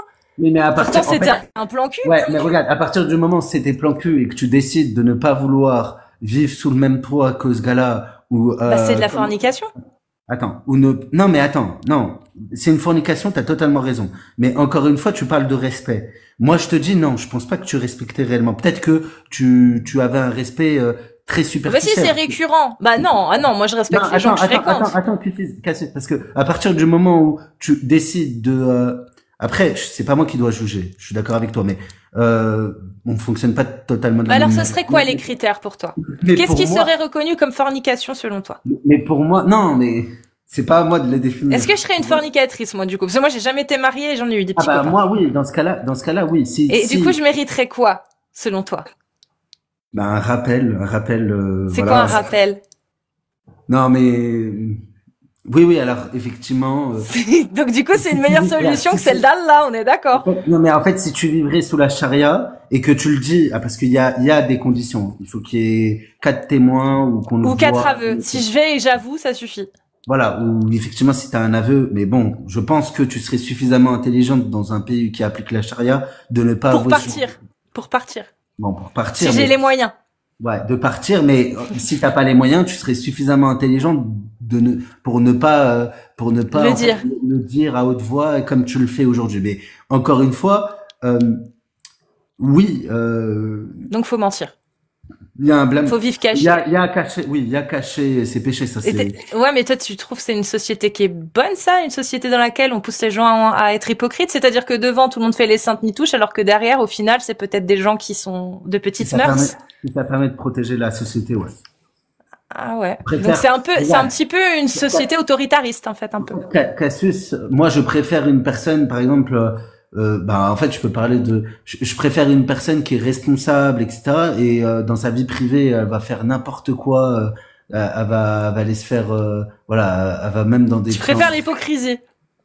Ouais, c'est pas à moi de dire qui est hypocrite, qui est pas, mais oui, je Ah bah, préfère. c'est un peu de l'hypocrisie. Allah, il le Je dit préfère- qui est hypocrite. Non, mais- C'est ouais, ceux mais qui il y a des disent hypocrites. quelque chose alors qu'ils pensent autre chose. Il y a aucun problème, mais c'est pas à nous de voir qu'est-ce qui est hypocrite, mais en tout Bah, c'est cas. Allah qui le dit. Il Oui. te dit, ceux qui disent quelque chose de leur bouche alors que derrière ils ne pensent pas, ou ils ne le sont pas, ou ils ne le font pas, sont des hypocrites. Quand il parle des gens qui disent croire en lui alors qu'ils n'y croient pas. C'est ça les hypocrites. Donc c'est-à-dire que quelqu'un qui dit quelque chose mais qui ne l'applique pas, c'est un hypocrite. En fait, il y a une question. En fait, oui, d'accord, c'est un hypocrite, mais on a dépassé aujourd'hui dans notre époque la notion d'hypocrisie. Il y a le fait d'accepter la loi ou pas. Une personne qui va cacher ses mauvais penchants, même si elle le fait, au moins elle est sous le lead de la loi, parce qu'elle sait que elle l'acceptera en fait. Et en fait, c'est ce niveau-là d'abord que je veux atteindre. Tu vois ou pas ce que je veux dire? Mais tu préférerais pas justement une société où les gens sont libres de faire ce qu'ils veulent à partir du moment où leur liberté n'engendre pas des conséquences chez les autres? C'est-à-dire que, par exemple, moi je veux bien que tu me dises, bah, les fornicateurs, ils peuvent faire du mal à l'autre. Ouais. Ça, on peut en parler. Mais dans l'ensemble, les fornicateurs sont plutôt consentants. Ils se font pas de mal les uns aux autres. Alors, je suis totalement d'accord avec toi, mais qu'est-ce que tu appelles les autres? Parce que, effectivement, dans le cas de du fornicateur et de la fornicatrice, c'est deux personnes. Ils sont consentants. Mais ils polluent la société. La société, c'est les autres. Mais pourquoi? Pourquoi? Parce que, encore une fois, lorsque, je sais pas, regarde, t'as Brian et t'as Mathilde, d'accord? Ils s'aiment, ils sont faux amoureux. Mais Brian, il fait croire à Linda qu'il va la marier, etc. Et Mathilde est avec une personne qui lui fait croire. Et ils décident, eux, de forniquer. Mais de façon très bien, hein. Ils sont consentants. Les deux autres, les pauvres, ils ont des problèmes. Et ça crée, effectivement... Oui, mais du coup, c'est le mensonge, le problème. C'est pas la fornication. Non, c'est la manipulation que Brian aura fait. C'est un tout. Et deuxièmement, si demain... Alors aujourd'hui, on a des moyens techniques qui permettent de limiter ce problème, cette conséquence. Mais à l'époque, il n'y avait pas ça. Le résultat, le fruit de cette fornication... ah oui, je veux dire l'enfant. Mais aujourd'hui, c'est fini. Tu l'as dit toi-même. Bon, d'accord. Il y a des cas... Mais encore une fois... Bah en fait oui et non parce que combien de personnes est né sous X aujourd'hui, combien de personnes la prévention tu l'as dit tout à l'heure c'est toi qui as donné la solution, t'as donné une meilleure solution qu'Allah, t'as dit la prévention et l'éducation. Ah oui, je suis d'accord. Ouais, mais bon, non mais ça encore c'est mieux que de promettre des coups de fouet, non? Aujourd'hui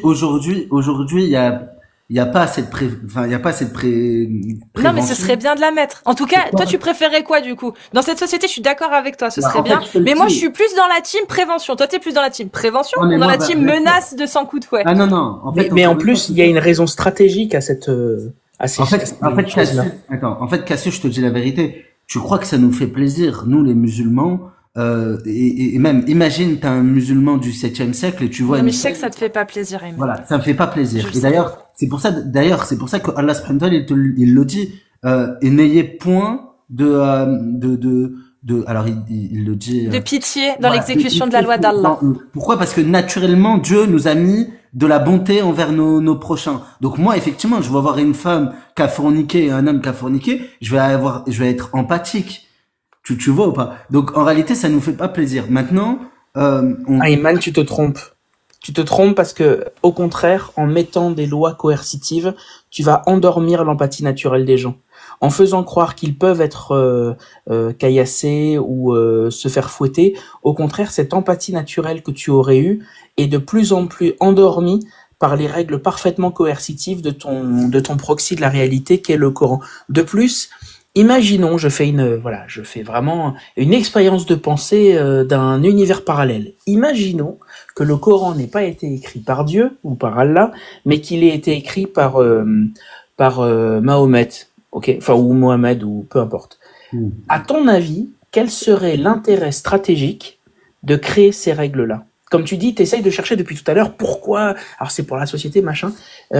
Imagine que cette personne crée un livre sacré, en réalité pour gérer la société. À ton avis, quelles seraient les raisons stratégiques d'imposer le fouet ou le caillassage? Ça c'est parce que c'est un point de vue technique. Pour moi, le fouet, le caillassage, la lapidation, c'est parce qu'ils pouvaient pas faire mieux et c'est pour choquer. Voilà, mais pourquoi? C'est ça. Sinon, quel est l'intérêt stratégique? Au XVIIe siècle, les musulmans auraient utilisé la guillotine, etc. Pour moi, ça, c'est encore une fois, moi, je fais partie. Non, les règles étaient beaucoup moins coercitives avant le Coran. Mais pourquoi est-ce qu'il a fait ça? À ton avis, imaginons qu'on est dans un univers parallèle et que tu sais que c'est Mohamed qui a écrit ce bouquin. Je peux te donner peut-être une ou deux hypothèses qui expliqueraient la stratégie derrière ce genre de règles, et tu me dis ce que tu en penses. Ok. Vas-y. Donc imaginons que ce soit Mohamed qui a écrit le Coran. Déjà, à l'époque, donc c'était une société tribale, la lignée... Attends, je veux juste dire quelque chose. Excuse-moi, Clemcy, pardon. Cassius, il y a une personne qui veut monter, qui s'appelle SMK. Si tu veux le faire monter, n'hésite pas. Il veut visiblement me parler. Tu le connais? Non, je le connais pas. Je ferai monter après, alors. Vas-y, Clemzy. Donc, dans cet univers parallèle, au 7e siècle, dans cet endroit du monde, c'était une société tribale. Du coup, d'ailleurs, on le voit avec Ibn, etc., la lignée et l'héritage, c'était fondamental. Or, si tu as une société où les gens ont beaucoup de relations intimes entre eux, hors mariage, on n'avait pas les tests génétiques. Donc, la filiation était de plus en plus incertaine. Donc, lors de la transmission des richesses et les alliances, si tu avais beaucoup d'incertitudes concernant la descendance, alors c'était un problème. Étant un chef de guerre et un chef tribal, il a voulu choquer et donc il a créé un code pour essayer de faire en sorte de contrôler la sexualité et la lignée. Regarde, tu as totalement raison, et d'ailleurs ça m'a rappelé quelque chose. C'est pas que pour une question, là c'est parce que tu as une vision occidentale de l'héritage, etc. Mais en fait, en islam, la question de la filiation ethnique, tribale, elle est essentielle. Quand tu es un Ibn Hashim ou que tu es un Ibn Amr, c'est des choses qui sont importantes. Les Arabes, ils aimaient bien se dire, voilà, je fais partie de telle tribu, telle tribu, telle tribu. Et effectivement, oui, tu as raison. Le fait de favoriser des bâtards, en fait, c'est ça. En réalité, ça permettait d'avoir des personnes qui étaient sans clan et qui étaient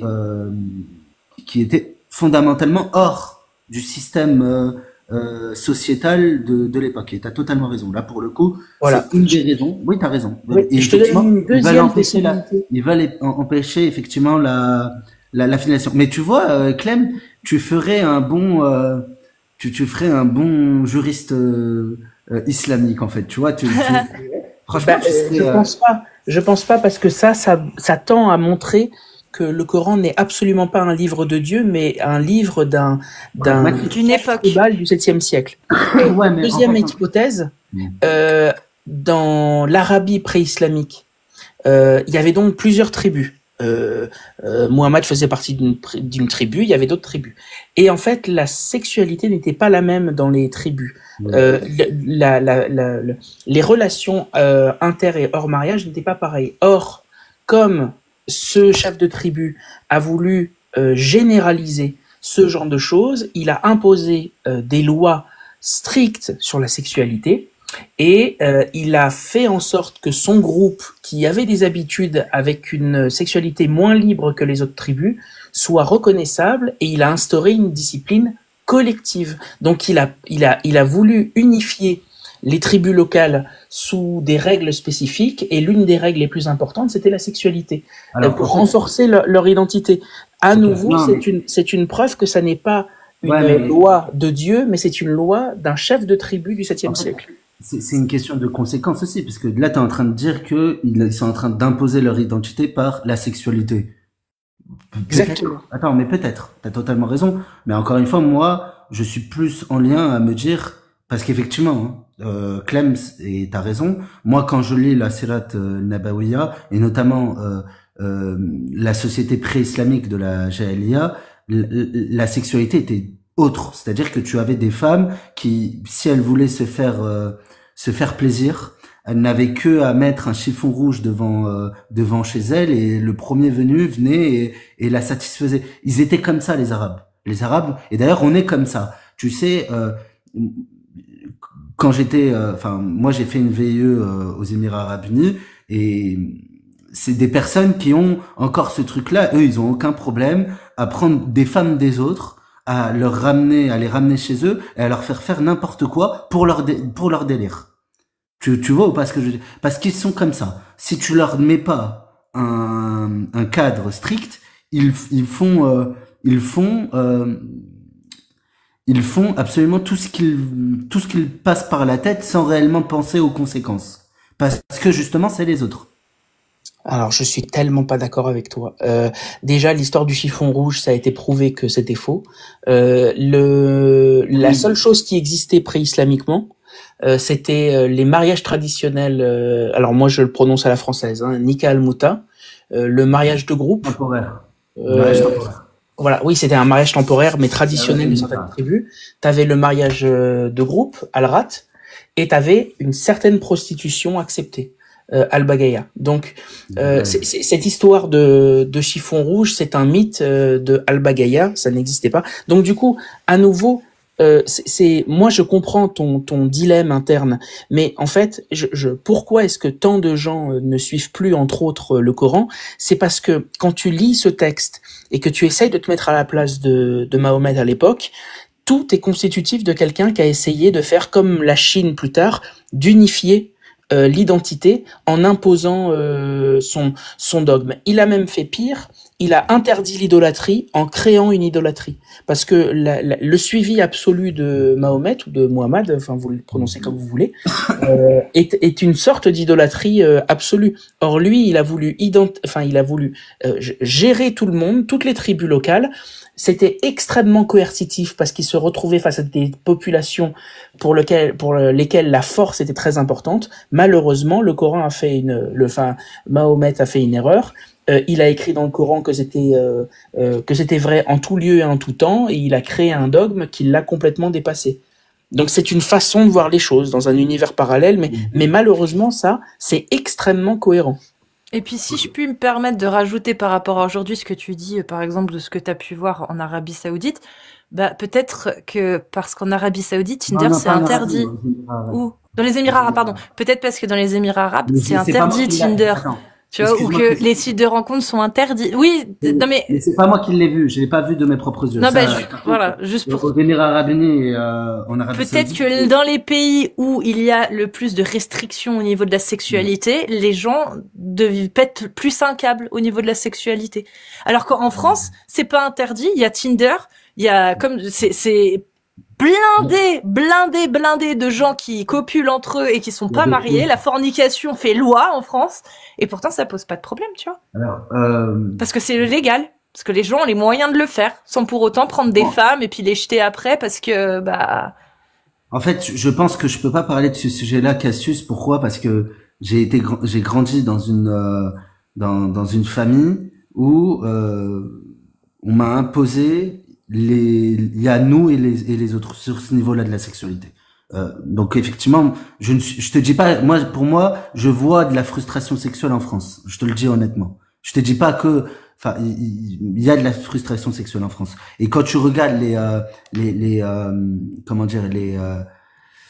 les études, tu vois que le mariage, notamment interethnique, en fait, se fait de moins en moins, etc., etc. Donc en réalité, Cassius, il y a peut-être la vision de la société sexuelle en France pour les Français et les Françaises autres que les musulmans, mais chez les musulmans, je peux t'assurer que en France, sauf des cas un peu bizarres de banlieusards et des gens un peu bizarres, voilà, des gens qui sont dans la drogue et qui sont pas du tout musulmans, ou des prostituées malheureusement. Tu t'équires là, c'est pas bien. Non, c'est pas du tout. T'as fait un mensonge peut-être parce que tu ne le sais pas, mais c'est tout à fait faux. Hein. Les mariages mixtes ne cessent d'augmenter. Depuis... non, mais encore une fois, alors il faut que je te sorte les études dont je te parle là, hein. Parce que il y a attends, si je l'ai, hein, si je me souviens que je les avais sortis. Mais moi, je comprends pas quand tu dis que tu vois une frustration sexuelle en France. Ok, je suis d'accord, il doit y avoir certainement, c'est pas pour rien qu'il y a des incels particulièrement présents en Occident. Oui, il y a une frustration sexuelle chez certains, mais dans un pays où c'est légal, c'est-à-dire où tu peux. Donc t'arrives à avoir de la frustration sexuelle dans un pays où tu as le droit de coucher. On est d'accord. Donc imagine la frustration sexuelle dans les pays où t'as pas le droit. Ouais, non, mais d'accord, je peux comprendre, mais en réalité, la finalité est la même. C'est que tu n'as, alors, dans les pays musulmans, en réalité, il y a pas un problème. En fait, pour moi, c'est même moins parce que il y a de la frustration parce que les gens n'ont pas les moyens de se marier. Quand tu vois en Égypte ou moi, je suis d'origine égyptienne, hein, pour vous dire. Mais par exemple, en Égypte, les gens ne se marient pas parce qu'ils manquent de moyens. Et effectivement, ça génère de la frustration et ça génère une société complètement dégueulasse, notamment avec des problèmes avec les hommes et les femmes, etc. Parce que les gens sont frustrés parce qu'ils ne peuvent pas se marier religieusement. Et mais donc, du coup, je comprends pas, Iman. Je comprends pas. C'est-à-dire que la frustration sexuelle va te pousser à chercher à te marier dans ces pays-là. On est d'accord. Ça va te pousser à te chercher à te marier. Donc à te marier avec une femme ou avec un homme Oui, mais par Comme ils n'ont défaut. pas les moyens, Par défaut. c'est un cercle vicieux. Oui, mais imaginons parlons pas de moyens. Parlons juste de frustration sexuelle. Dans un pays où tu peux coucher librement, tu vas moins te presser pour te mettre en couple avec quelqu'un. Donc tu vas prendre plus de temps. Donc tu vas pouvoir tester, c'est vrai, hein, comme on le fait tous. En tout cas en France, moi je pense que dans l'ensemble c'est ce qu'on fait, c'est qu'on teste, même si sur le coup on n'a pas l'impression de tester, c'est ce qui se passe au final. Jusqu'au moment où on se trouve vraiment bien avec quelqu'un et on reste avec. Mais dans un pays où ces relations sont interdites, t'as combien de pourcentage de chances de pouvoir te finir avec quelqu'un avec qui vraiment tu te sens bien? Vu qu'il y a la frustration sexuelle qui te court, qui te pousse à accepter et à te marier pour pouvoir contrer cette frustration, ce que tu ne pourras pas assouvir autrement que par le mariage, comment tu fais?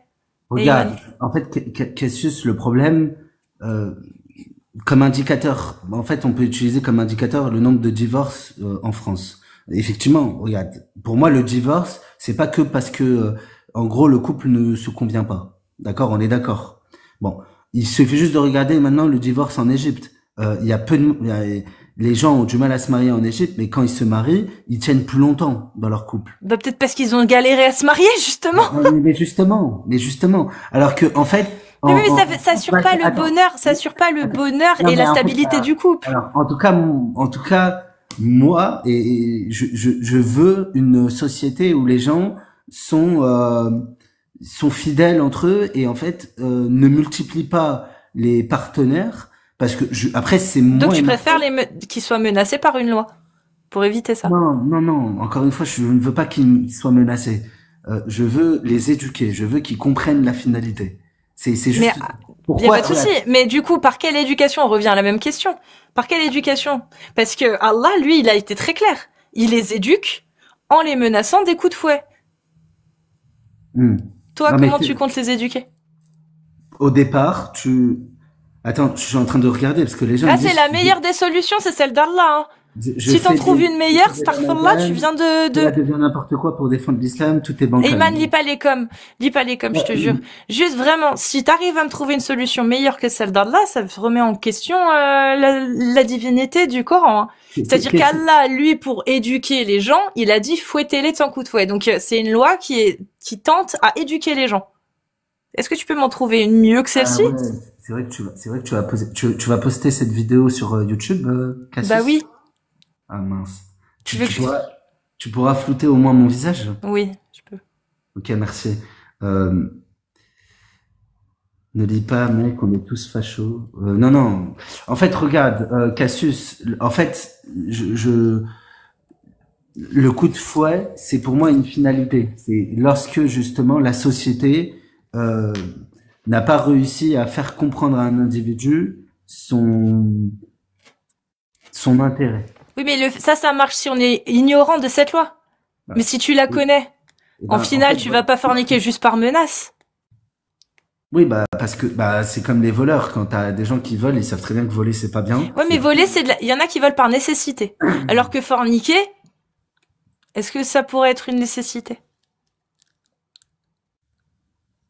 Non, par nécessité, non. C'est autre chose. Voler par nécessité, oui, ça peut être une nécessité. Mais ils sont quand même menacés d'avoir la main coupée. Mais en fait, non, c'est pas vrai. Maintenant, encore une fois, Cassius, une personne qui vole par nécessité. Ça, c'est pas vrai. Attends. Alors, ça dépend de combien qui veulent. Attends, Clemcy, excuse-moi. T'as ce qu'on appelle le nasab, c'est-à-dire que si tu voles, c'est ce que j'ai essayé de t'expliquer. Une personne qui vole par nécessité pour manger ne va pas aller rentrer dans un concessionnaire et voler une Porsche. Tu vois, quelqu'un qui va manger, qui veut voler par nécessité, il va aller plutôt dans une étable d'un marché et voler des trucs pour manger immédiatement. Mais du coup, le mec qui vole une Porsche, tu penses qu'il mérite qu'on lui coupe la main quand même? Alors, encore une fois, au risque de choquer, oui, en tout cas, pour moi, il doit y avoir sanction, effectivement. Oui, il doit y avoir sanction, mais est-ce qu'il mérite que la main soit coupée ou est-ce que tu peux trouver une meilleure solution que celle-ci? Je sacralise les biens des travailleurs et des gens qui ont travaillé, mais effectivement, est-ce qu'on doit lui couper la main? C'est ce qu'a demandé, c'est ce qu'a fait mon prophète Mohammed sallallahu alayhi wa sallam, et c'est ce qu'a demandé Allah dans le Coran. Et toi, tu penses qu'il y a une meilleure solution aujourd'hui en 2025 que celle-ci ou pas? Alors, on peut considérer que mettre en prison, c'est couper la main. dans le sens où non, ça c'est dans ta tête, ça. C'est pas ce qu'Allah a dit. C'est pas ce qu'Allah a dit. À chaque fois que tu ne crois pas quelque chose que tu dis toi-même, tu souris fortement. Et c'est très bien. Ça montre que ta morale est présente. Non, mais en fait, moi, encore une fois, tu comprends que je peux pas te dire, bon, je suis pas pour qu'on coupe les mains, en réalité. Mais, je ne peux pas dire autre chose que il faut couper des mains. Tu comprends? Oui, mais je comprends, Iman. Mais moi, je comprends surtout que t'es prise au piège, en fait, que tu parles comme quelqu'un. Je te le dis franchement, tu parles comme quelqu'un qui est en otage, tu sais, qui est en mode, je suis en otage, mais un otage captif, tu vois. Et je ne peux pas dire du mal parce que je sais qu'on est filmé, mais tu vois, j'en pense pas moins. Je te vois vraiment comme ça. C'est-à-dire, Iman, tu as ta morale qui te dit que ouais non, les voleurs, il y a d'autres solutions beaucoup plus performantes que de couper la main, mais je ne suis pas tenue de le dire, je n'ai pas le droit de le dire. Est-ce que tu sens une blessure égotique profonde d'être autant soumis? Parce que là vraiment, ce qu'on voit, c'est une soumission profonde, même à l'encontre de ta propre morale. Est-ce que le fait que tu sois soumis comme ça à ces injonctions, que même cette soumission aille jusqu'au fait que tu peux poser la tête au sol et lever les fesses en l'air, est-ce que cette soumission profonde, est-ce qu'elle te blesse parfois? C'est vraiment une question que... Non, elle me blesse pas, elle me réconforte. C'est vrai? Ah oui? Sincèrement, elle me réconforte. Ça, c'est vraiment quelque chose que je comprends pas, ça. Ça, c'est extraordinaire. Si, Clemzy, il y a un confort. Ouais, elle me réconforte. Il y a un confort. Je suis soumis à Allah subhanahu wa ta'ala. Ça me permet, moi, d'avoir des règles.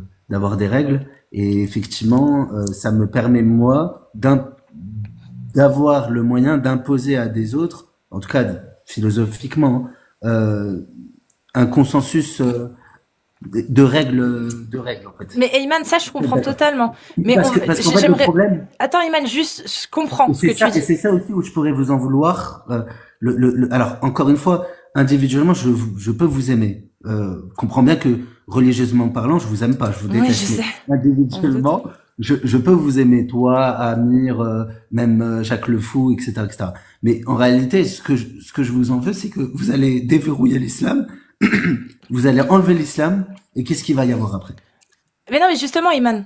Qu'est-ce qu'il va y avoir? Je comprends ton confort, mais tu me permets cette comparaison, c'est pas pour dire que t'es un mouton, pas du tout. C'est juste, tu mets un enclos dehors, donc t'as la vue, t'as la liberté et tout, enfin t'as l'impression de liberté. Seulement t'as une clôture et tu dis, cette clôture là, j'aimerais bien l'étendre un peu. Ça c'est la réforme. Donc tu l'étends un petit peu.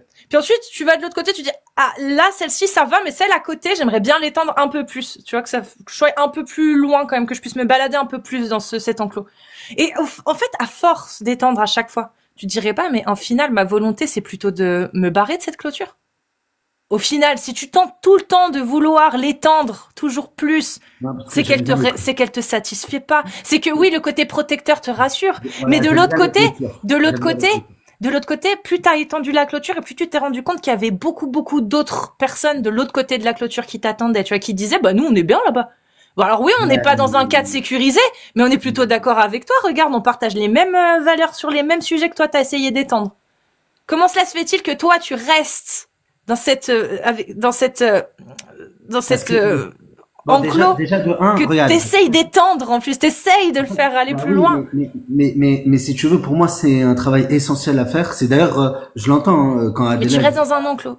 Attends, c'est Adela qui disait oui, mais c'est à vous de faire progresser l'islam, patati patata. En somme, alors l'islam ne va pas, encore une fois, de façon, d'un point de vue des bases, ça va pas changer.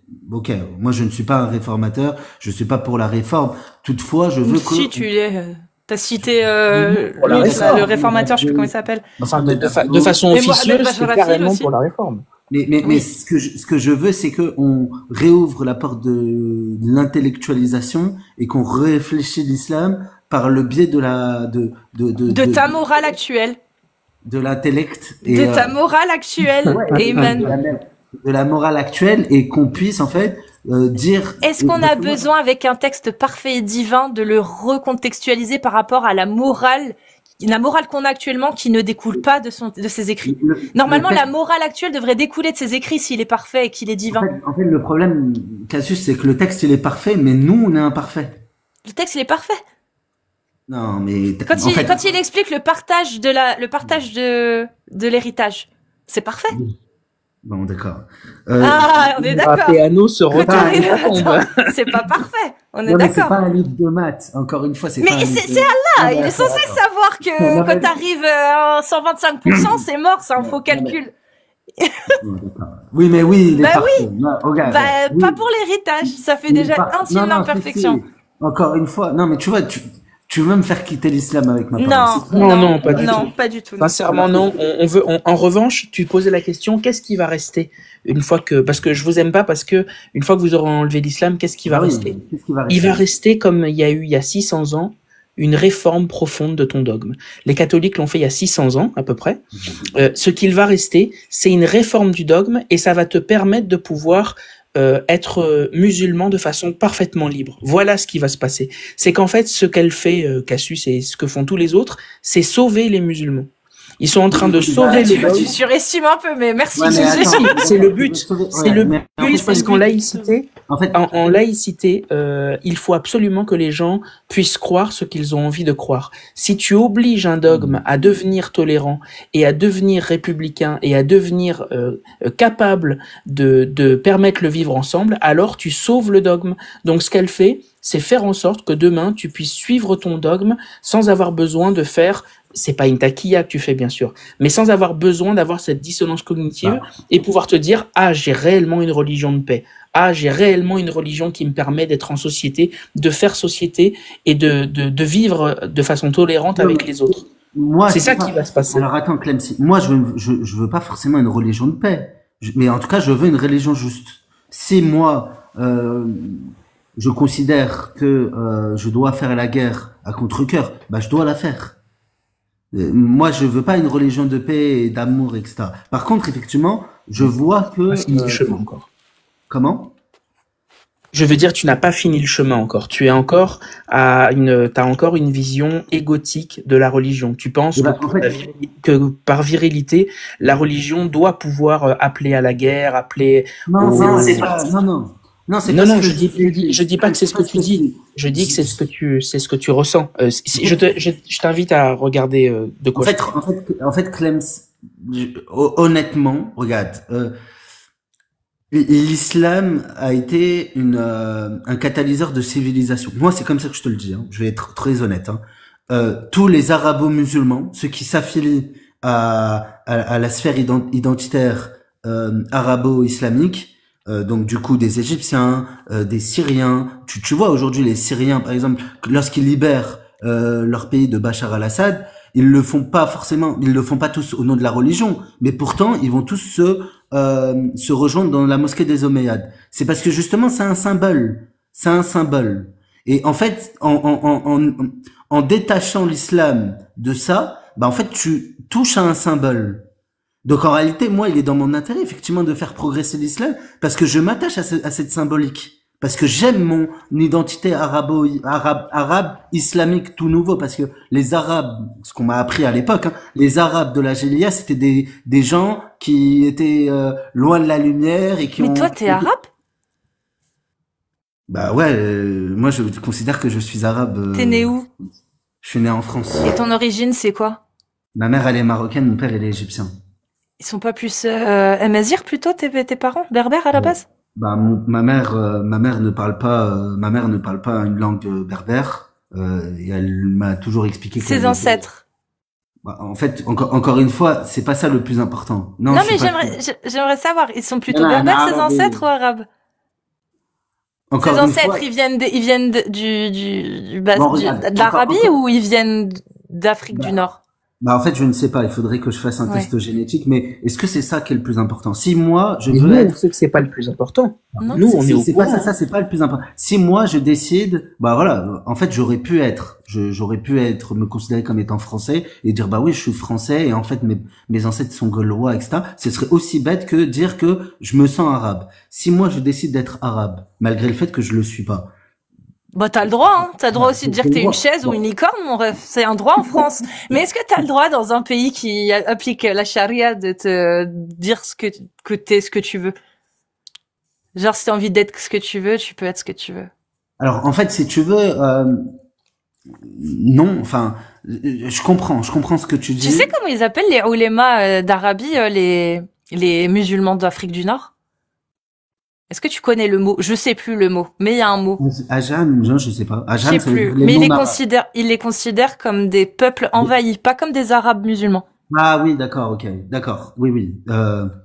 Encore une fois, moi je te dis, Cassius, en fait, tu m'as coupé, mais moi je m'estime que je suis arabe. Et d'ailleurs, mes parents, ils m'ont toujours expliqué, ma mère elle est de Banu Hillel, mon père c'est un Banu Amr. Bon, imagine, même si c'est pas vrai. Non, mais encore une fois, attends. Il est beau ce drapeau. Hein. Non, mais encore une fois, Cassius, moi, je ne tiens pas une, regarde, je m'habille pas d'une identité pour être contre une autre identité. Oui. Tu vois, moi, les berbères, je les respecte, il n'y a aucun problème. Par contre, comme moi, je ne parle pas berbère, je ne connais rien à la culture berbère, je connais plus la culture arabe, bah, je vais pas me dire que je suis un berbère, ce serait un affront aux berbères. Moi, si je veux aller voir des berbères, je vais aller à Agadir ou dans le Rif et voir comment est-ce qu'ils vivent. Mes ancêtres, en tout cas, ma famille ne vivent pas comme ça. Ma famille, ils sont en vêtements arabes, dans des plaines, etc., au Maroc ou en Égypte, ils sont dans des plaines, etc. Et ils parlent arabe et ils ont des trucs arabes et ils expliquent qu'ils sont arabes et ils sont fiers de Attends, ils parlent arabe ou ils parlent marocain et égyptien? Non. Alors, effectivement, il y a des dialectes. T'as le Masri et le Darija, tout à fait, mais... Parce que l'arabe littéraire, faut l'apprendre. Enfin, il y a personne, aucun pays qui parle l'arabe littéraire, qui a l'arabe du Coran, par exemple. Bon. Tu as totalement raison. Pourquoi? Parce que t'as eu une volonté... Non, mais on s'éloigne du sujet, c'était juste pour... Mais encore une fois, admettons, voilà. En fait, c'est ça le truc, c'est que ton esprit et ton ADN ont été colonisés. C'est ça. Ah non, pas du tout. Non. Ah bah si, l'Afrique du Nord a été colonisée par les conquêtes arabo-musulmanes, ça c'est vrai. Attends, mais encore une fois, alors... Mais il y a eu les chrétiens aussi avant, hein.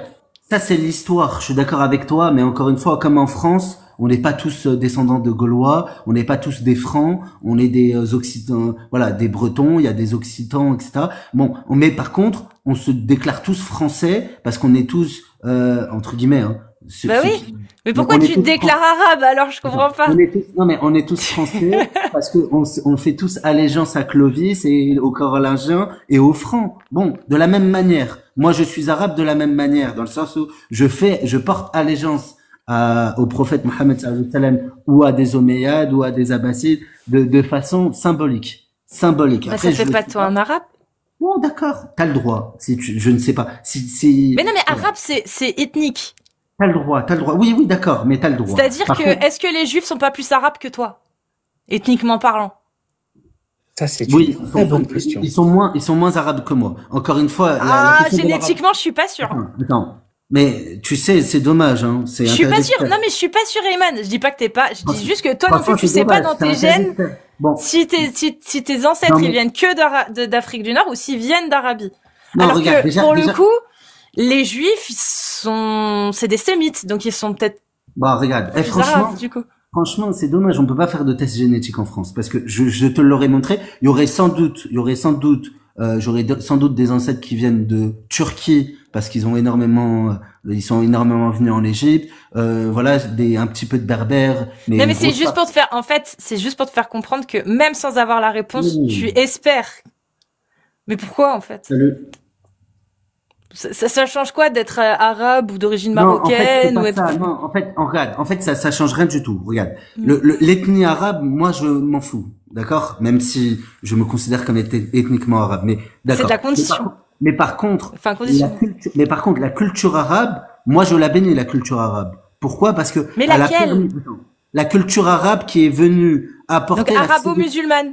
Arabo-musulmane, tout à fait, qui est venue apporter la civilisation à des peuples qui étaient loin de la civilisation. Justement, la civilisation islamique. Attends, mais en Égypte, durant l'Antiquité égyptienne, ils étaient très civilisés. Enfin, très civilisés. Autant ou moins que l'islam. Ouais, mais encore une fois, d'accord. L'Égypte, c'est un cas qui est à part. Bah, c'est d'où tu viens, Iman. Parce que, Ils sont pas arabes. Et tu vois la fierté d'être égyptien plus qu'arabe? Non, je rigole. Non, mais parce que l'Égypte, c'est un cas particulier. L'Égypte, c'est un carrefour de plusieurs civilisations. Donc, bien évidemment, hein, ils ont eu la civilisation macédoine, perse, nubienne. C'est ce que je te dis, ils ont pas eu besoin de l'islam. Oui, mais en réalité, ouais, en fait, t'as pas compris. Je suis obligé, dogmatiquement parlant, de considérer que l'islam, c'est le best du best. Et voir. Et voilà. Bah ouais, mais tu vois, tu y crois pas vraiment. Et à chaque fois, la même chose. Si. Et encore une fois, si vous enlevez l'islam, bah en fait vous allez laisser des gens, en fait des centaines d'Arabes sans civilisation, sans rien. Mais pourquoi? Je sais que ce sont pas les Arabes, hein, la population majoritaire musulmane, hein, ce sont les Indiens. Ah, on t'entend plus, Ayman. Eux c'est à part parce que eux par exemple les Indiens quand ils combattent par exemple les Indes en Inde les hindous, ils le font selon la civilisation mongole. Parce qu'effectivement, eux, ils te disent, ils nous respectent pas. Donc, tu as une confrontation entre l'hindouistan et la civilisation mongole, islamique, turco-mongole, etc., etc. Ça, c'est autre chose. Nous, étant donné que je suis nord-africain, moi, ma civilisation typique qui a apporté l'islam, c'est la civilisation arabe, omeyyade, etc. D'ailleurs, ils sont même venus en Europe, les Omeyyades, parce que c'est eux qui ont construit El Andalus, etc., etc. T'es pas nord-africain, Ayman, hein. On est tous les deux, on est pareil, hein. On est français tous les deux. T'es pas nord-africain. T'es pas plus nord-africain que moi, je suis indien. Tu vois, Clem, demain, si on descend tous les deux dans la rue boire un café, on a 1 million de choses de plus en commun, toi et moi, que si tu vas dans un pays nord-africain. Même si on n'a pas exactement la même couleur de peau, et non, que en réalité, notre identité à tous les deux commune, c'est la France. Elle est beaucoup plus forte que n'importe quel ascendant. Eh ben, Clem, la vérité, j'aurais aimé que ça soit le cas. Même si je comprends, toi et moi, on a plus d'appétence et effectivement, à l'étranger, et même ça me fait plaisir de te voir et ça fait plaisir de t'écouter, etc. parce que je te comprends. J'ai plus de chances de te comprendre que toi qu'un musulman d'Indonésie. Je suis totalement d'accord avec toi. Par contre, encore une fois, tu ne peux pas dire que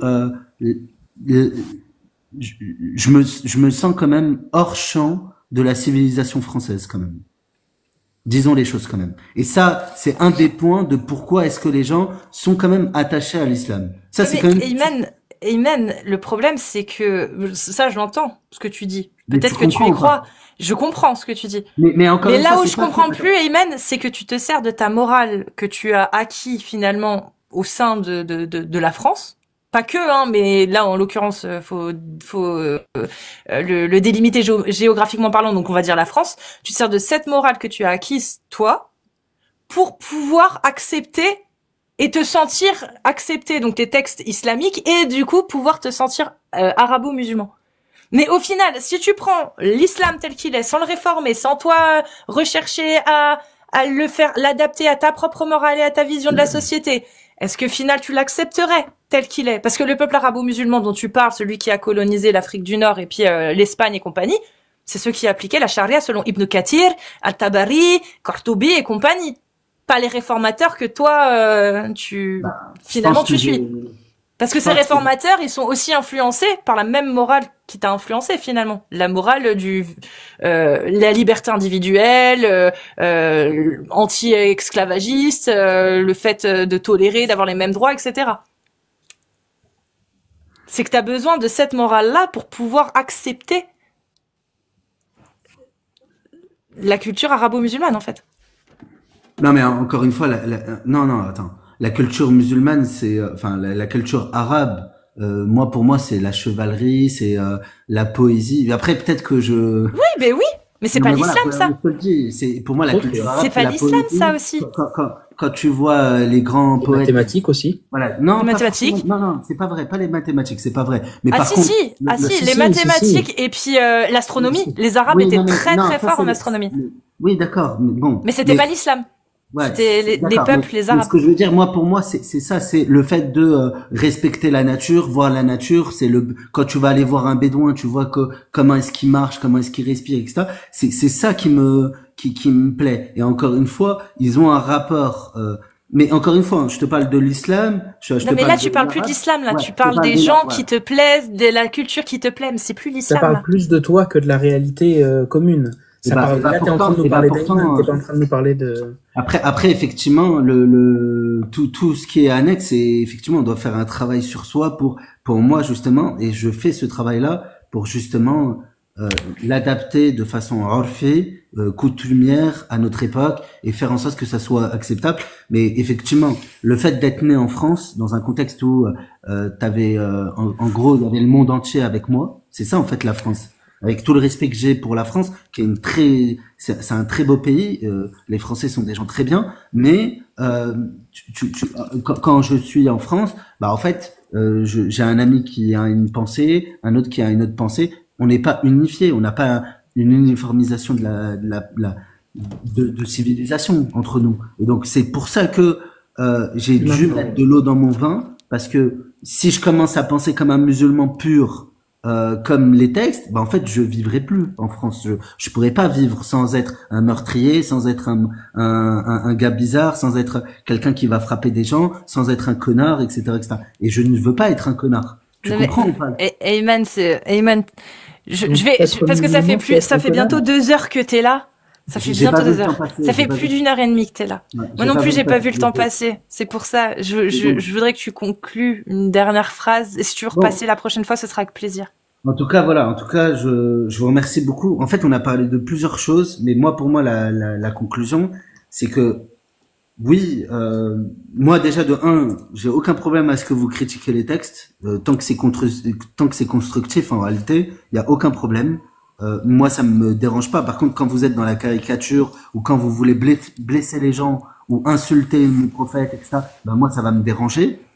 Mais encore une fois, t'es pour qu'on ait le droit de le faire quand même. Oui, la critique. D'ailleurs. Non, mais même le blasphème, t'es pour qu'on puisse le faire, mais t'es pas d'accord avec. Tu reviendras en reparler. Tu reviendras en reparler. Mais ça fera 1 heure de débat la prochaine fois. Non. Si, je te follow et tu vas me follow, tu vas repasser. Crois-moi que tu vas repasser. Ok, Ayman? On laisse en suspens la question en suspens. On en reparlera, t'inquiète. En tout cas, je te remercie, Ayman. Tu prends soin de toi et puis tu repasses quand tu veux. Et pense à l'opération laser pour les yeux. Ça marche très très bien. Parce que je vois que t'es myope. Je veux garder mes lunettes. Ah oui, d'accord. Parce que moi, j'étais comme toi avant et ça a été... C'est vrai que putain, mais moi aussi, il faut que je le fasse. C'est formidable. Si vous avez les moyens de le faire, faites-le. C'est absolument formidable. Je vais le faire. Mais j'ai peur un peu. Mais en fait, j'ai juste une question à te poser. T'as fait lequel, toi? Parce que je sais que t'as différentes opérations au laser. Moi, j'ai fait à Bordeaux et c'était l'opération qui est un peu douloureuse pendant 7 jours. Statique là, statique ou? C'était laser et l'opération a pris 25 secondes, je crois, ou 30 secondes par œil. Ah, je veux le faire. Et moi, j'ai eu la version où pendant 7 jours, tu douilles un peu. Ouais. Mais en revanche, le résultat, c'est de la science-fiction. Et t'as une version qu'a fait ma cousine qui, elle, n'a... moi, pareil, pendant l'opération, tu ne sens absolument rien. Et elle est sortie de là, elle n'a rien senti. Rien senti. Mais c'était pas la même? Ou c'était la même, mais vous n'avez pas vécu de la même manière? Non, je crois que c'est pas exactement la même opération. Ton ophtalmo, il peut te le dire. Il faut prendre un ophtalmo qui fait l'opération. Et c'est comme une lettre à la poste. Parfait. Merci de m'avoir convaincu. Je vais la faire. Subhanallah, ce qu'on peut faire par la permission de Dieu. Par la permission de ton ophtalmo. Ouais, par la recherche des hommes. En tout cas, merci, Ayman. Par la permission de Dieu. Je vous laisse. Ciao. Et petite quenelle, quand il est parti, du coup, c'est pas grave. Et Allah, il a permis tellement de choses, dont le mariage des enfants. Pardon, ce sera le prochain sujet, Inch'Allah. Tu repasses, Ayman, avec plaisir. Hein. Comment vas-tu, sinon, Clemzy? Ça me fait plaisir. Bah écoute, ça va. J'avais fait une pause des réseaux. Mais là, ouais, je reviens un petit peu. Ouais, un petit peu. Et comme la Science Squad a des projets... et on avance doucement mais tranquillement. Bon. Eh bien, alors, c'est musulmans et musulmanes sunnites, hein, les amis, s'il vous plaît. Azul. Ah, Azul! Bon, bah, du coup, c'est pas un musulman. Ah, j'espère que vous allez bien. En Ça va plus, très avec bien. le drapeau, avec le beau drapeau là, le drapeau de liberté. Oh, Eh franchement, oui, c'est ça. t'es trop belle, t'es trop belle. C'est gentil. Un petit mot pour qu'on puisse faire monter des Oui, musulmans sunnites. alors Allez. je voudrais juste, parce que là, j'ai entendu le gars qui est parti, là, je voudrais juste corriger des petits trucs qu'il a vraiment dit. Parce que là, il y a vraiment 800 personnes qui écoutent. Du coup, juste par rapport à l'islam et l'Afrique du Nord, il a dit qu'ils ont ramené de la civilisation, tout ça, mais c'est archi faux. Hein. Et messieurs, dames, je vous invite à aller voir l'histoire. C'est que avant que, c'est juste un nom qui est vraiment très connu, Saint-Augustin. C'est un berbère, il est né en Afrique du Nord. C'est lui qui est le père de l'Église. Il a vécu en 4e siècle, trois siècles avant que l'islam vienne. Du coup, je vous laisse imaginer. Il y a Apulé, je ne sais pas si vous connaissez, c'est le premier qui a écrit le roman. La première université dans le monde, c'était en Afrique du Nord. Et en 100 après Jésus-Christ. Du coup, c'est juste pour des petits trucs. L'islam, il est venu en Afrique du Nord. Il a vraiment réduit en esclavage la population d'Afrique du Nord. L'Afrique du Nord a accepté l'islam par force. Ils l'ont imposé. Ils ont pris des milliers et des milliers de femmes en Arabie. Et ils ont vraiment fait, il y a eu des guerres. Il y a eu vraiment des trucs atroces. Vous pouvez même aller lire les Ibn Kathir, Ibn Khaldoun, vous allez voir qu'est-ce qu'ils ont fait. Abou Bakr, Les chroniques de Tabari, oui. Exactement. Du coup, arrêtons de dire n'importe quoi. Il faut essayer de lire. Je ne sais pas ce que l'islam vous a fait dans vos têtes. Il vous a vraiment, il vous laisse pas réfléchir.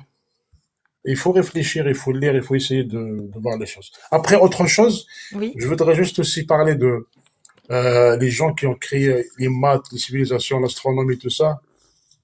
Je suis désolé, c'est pas du racisme, tout ça, c'est pas de l'Arabie. C'est des Perses, des Phéniciens et les Berbères et les pharaons qui ont fait la civilisation musulmane, malheureusement. Hein. Et pour terminer, vive la liberté. Vive-vous, parce que vous faites un travail vraiment énorme. On vous adore. Et j'espère qu'un jour, les musulmans vont comprendre que nous, on les aime, on ne les déteste pas, c'est juste on essaie de leur ouvrir l'esprit pour qu'ils puissent vivre avec les autres, pour aimer les autres, parce que l'humanité, elle est vraiment vaste. Cette religion, vraiment, il les a marginalisés un petit peu de ce monde. Du coup, bisous à vous. Bisous, Makusa, merci. Cassius, on t'attend en Kabylie, parce que tout le monde t'attend là-bas, je t'adore. Allez, Avec bonne soirée, plaisir. merci beaucoup. Des bisous, Au merci revoir. à toi. Bisous. Et à bientôt, comme d'hab. Au revoir, salut, merci. Salut.